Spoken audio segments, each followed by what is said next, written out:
Ja, naj povem nekaj svojih misli.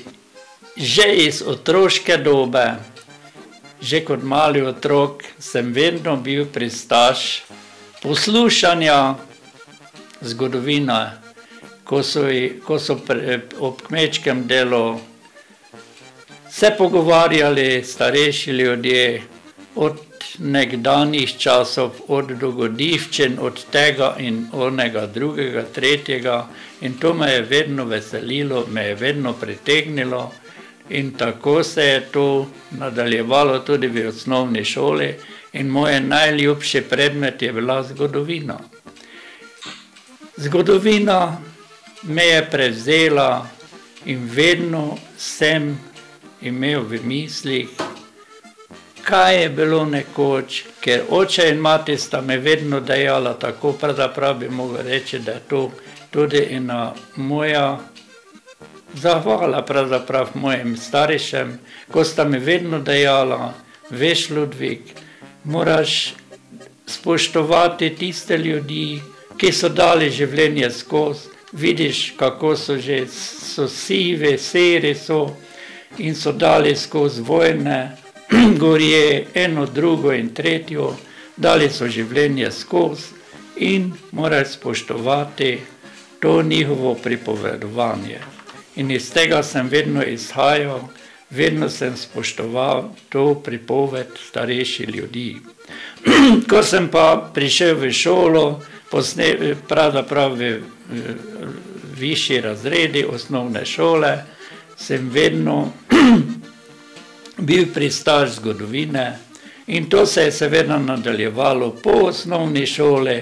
Vedno sem rad kaj prebral, pri sosedovih in pa tudi pri nas so bile tiste starejše knjige, iz katerih si lahko črpal nekdanje težke čase, vojne čase in pa razne druge stvari. In tako se je začelo, da sem jaz zbiral gradivo,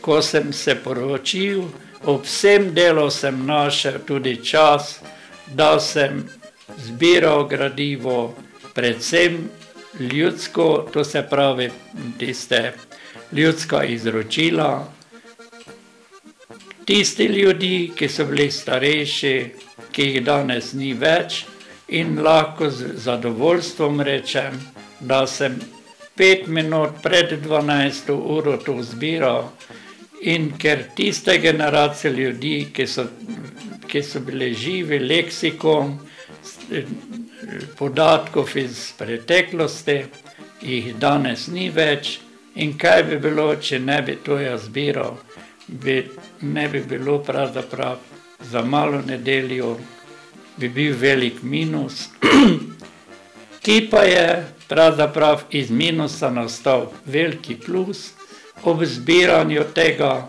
in pa pri dokončni odločitvi, da to napišemo, da se to napiše in da nastane neka knjiga. V začetku je bilo to samo skromna zamisel, ki pa je pravzaprav se uresničila po eni ženski in pravzaprav jaz rečem po moji dobrotnici, ki deluje v Soboškem muzeju pokrajinske na Hrivu, gospe Jelki Pšajtovi, etnologinji, ki se je približala meni z svojim strokovnostjo na nivo mojega preprostega življenja. In ona je to mi pomagala, mnogokrat je bila pri meni in naj povem, kako je to nastajalo. Ona je delala v soboti do 4. ure, se pripeljala k meni, pri meni bila od 4:30 od 5, pa tam do 9. 10. ure po noči pri meni, da je to strokovno obdelavala, da smo to pravzaprav ustvarjala. Ona strokovno, jaz pa preprosto z pričevanjem, z pismi pisnimi in pa ustnimi dokumenti. In tako je nastajala knjiga in jaz pravzaprav rečem, da sem jim neprecenljivo, sem jih hvaležen za to delo, nesebično delo, pri katerem pa naj povem to, knjiga je nastala po raznih težavah, knjiga je nastala, vendar je neka druga težava danes, da knjiga še ni, še kar dosti knjig za prodati, je pa to lokalna zgodovina, nekaj besed o Mali nedelji in njenih ljudeh, je pa turistično društvo tisti dejavnik, ki je to prevzelo, to izdajateljsko delo je prevzelo naše turistično društvo Mala nedelja Radoslavci. So bili zelo zagnani in sem jim neprecenljivo hvaležen za to delo, da so se v to podali. Vendar danes je to društvo v težavah, kjer še je kar nekaj tisoč evrov, še je za dolga na tej knjigi v tej založbi, pravzaprav v tej, kako ne rečem, tiskarni Klar v Murski Soboti, in da je še kar nekaj tisoč za plačati in to so velike težave. Danes knjiga skoraj ne gre več promet in ne vem, kako bodo to rešili. To se pravi, včasih sem kar malo žalosten in pa sem tudi že pomislil in tudi dejal, da mi je žal, da sem to dal, da v izdajo za knjigo bi jaz to vso gradivo mogoče dal samo v arhive in bi tam ne ostalo. Danes pa je to pravzaprav težava, vendar knjiga bo ostala, pa bo kakor bo. Mimo odšli, to gradivo pa bo ostalo. Naj se dotaknem vsebine knjige. Knjiga ima 16 poglavij, ima 648 strani in tukaj je zbrano vse, kaj je bilo pri Mali nedelji.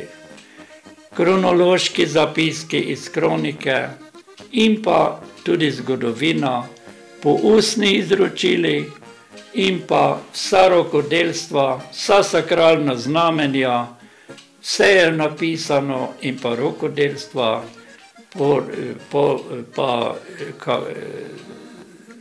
to se pravi stavbe, stavbarstvo in to je takšna bogata knjiga pravzaprav v moje zadovoljstvo in pa tisti ljudi, ki jo znajo ceniti. Mislim, da bi mogli le stopiti skupaj, pa še tisti tudi knjigo kupiti, to je moje mišljenje, pa makar v 2 ali 3 obroke, samo da bi knjiga šla v promet. Pa tudi s kakšnim popustom, pa bi to šlo, da bi tu poplačano, saj večino je plačano, nekaj par tisoč evrov pa še za plačati. To se pravi, malo sem žalosten pri tem, obenem pa mi je to veliko zadovoljstvo, da sem jaz ustvaril pravzaprav to kot laik, človek z osnovnošolsko izobrazbo. Jaz sem se pravzaprav odrekel nekemu honorarju za to, tudi moja etnologinja, moja dobrotnica Jelka, je samo par knjig si odnesla in vse je rekla, tako je rekla. Veste, kaj to so velike besede. Ona je javno rekla, Ludvik, če se ti ne boš dobil nič, pa se ti odrečeš vsemu, tudi jaz se odrečem. Zakaj? Zato, ker si dober človek. To je meni veliko zadovoljstvo in jaz jo vedno spoštujem in bom jo vedno spoštoval. No, naj k tej knjigi naj dodam, da knjiga ni samo v pisni obliki, ampak ima tudi svoj CD pridan, vsaka knjiga ima svoj pridan CD takšni CD, kjer je govorica, pravzaprav so vsi izrazi, koliko sem se lahko spomnil o pomoči moje svakinje in pa moje pokojne ženkice, in pa še sosede, ko smo zbirali izraze našega prleškega narečja, krajevnega izraza, to se pravi lokalnega izraza, to se pravi malonedeljskega, predvsem malonedeljskega področja, ker je že to razlika, če se podamo v ravnino, že vsaka župnija pravzaprav ima tudi svoje posebnosti in v tem CD-ju so zbrani tudi te izrazi. Še nekaj drugo je na tem CD-ju. Na tem CD-ju je pa tudi neka posebnost, ko je prikazano ptičje petje primerljivo človeške govorici. To je vrednota, to je tudi gre v pozabo, kako so nekoč ljudje spremljali ptičje petje z tistimi izreki, ko so rekli, stric Motovilo, si videla našo staro kobilo? Vida. Pa kak je tisto, ko je rekla sinica, ko je imela zadosti zrnja, je rekla, 3 riti vipam prerediti. Ko pa je bilo tisti čas zimski, da ni bilo, je pa rekla, kupiš rit. Vidite, to so tiste stvari, ko so preprosti ljudje nekoč spremljali ptičje petje in nekaj tega je tudi na tem CD-ju. Toliko je o tej knjigi, vendar, kot sem že dejal prej, je v tej knjigi zbrano ne samo ustna izročila, ampak tudi pisni dokumenti, to se pravi kronološke stvari, ki pa sem izčrpal iz naše župnijske kronike in ena takšnih kronik, originalna kronika je tukaj pred mano iz 18. stoletja, seveda ob tisti stari pisavi gotici, ki je bolj težko berljiva za tistega, ki ni vešči tega.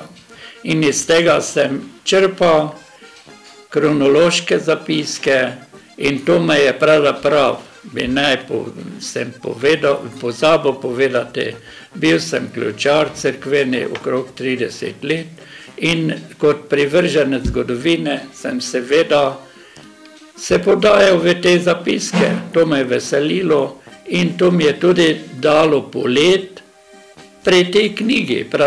To so pravzaprav moji začetki, ko sem imel osnovo daljnih podatkov, sem pa predal novejše podatke, to se pravi iz polpretekle zgodovine in tako je nastajala moja knjiga. To se pravi, to je povezava starejših knjig, vidite, to je tista kronološki zapiski in to pa je tista nova knjiga, ki so zbrane te stvari. Pravzaprav, jaz naj pri tem rečem tako, da sem imel dvojno občudovanje in dvojno misel pri tej kronološki zapiski. Ko sem gledal tisti čas, ko je neki duhovnik zapisoval, z pisano besedo spremljala utrip svojih župljanov, je to takšna velika vrednota napram tistemu duhovniku, tistemu zapisovalcu, ki ni imel toliko smisla ali pa časa, da je pa tisti čas, ko ni bilo zapiskov, je ravno tako, kot da ne bi nihče živel. To se pravi, vsak kronološki zapisovalec je neprecenljiva vrednota in za poznejše rodove, pravzaprav tisti osnovni podatki. Hvala lepa.